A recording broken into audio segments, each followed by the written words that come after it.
ఒక తల్లి తన కొడుకు కనిపించట్లేదు అని కోర్టులను ఆశ్రయించారంటే ఆ తల్లి తన ప్రాథమిక హక్కులు. వరంగల్ హనుమకొండ వెళ్ళాడు, ఫ్యాన్ దగ్గర ఫోటో దిగాడు, చంద్రబాబు నాయుడుకి వచ్చి ఒక నమస్కారం కొట్టాడు, మళ్ళీ హైదరాబాద్ వెళ్ళిపోయాడు. ఎంత దూరం? ఎయిర్పోర్ట్కి వెళ్ళే దారే కదా.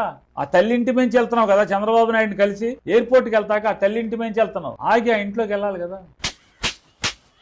బిడ్డ చనిపోయారో లేదో తెలియదు, మనకి డిసపియరెన్స్ అంటే కనిపించట్లేదు. నేను అడుగుతా ఉన్నా, సీఎన్ ఎందుకు సస్పెండ్ చేశారని చెప్పి.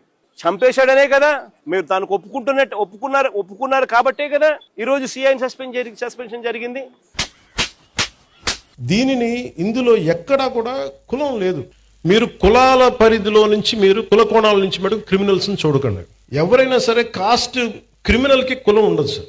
తప్పు చేసేవాడికి, మానభంగం చేసేవాడికి అటు కులం ఎందుకు ఉంటుంది? వాడికి కాన్స్టిట్యూషన్ గానీ లా గానీ అలా చూడదు వాటిని. ఇదే డ్రైవర్ సుబ్రహ్మణ్యం, దళిత డ్రైవరు, దళితుడిని డోర్ డెలివరీ చేశారు. డ్రైవరా, దళితుడా, మనిషా, అది ఏంటి? లేదంటే వృత్తే? మనం ఏం ఎత్తాం? ఎత్తింది ఎవరు? ఇవన్నీ దీంతో రాజకీయాలు చేసింది ఎవరు?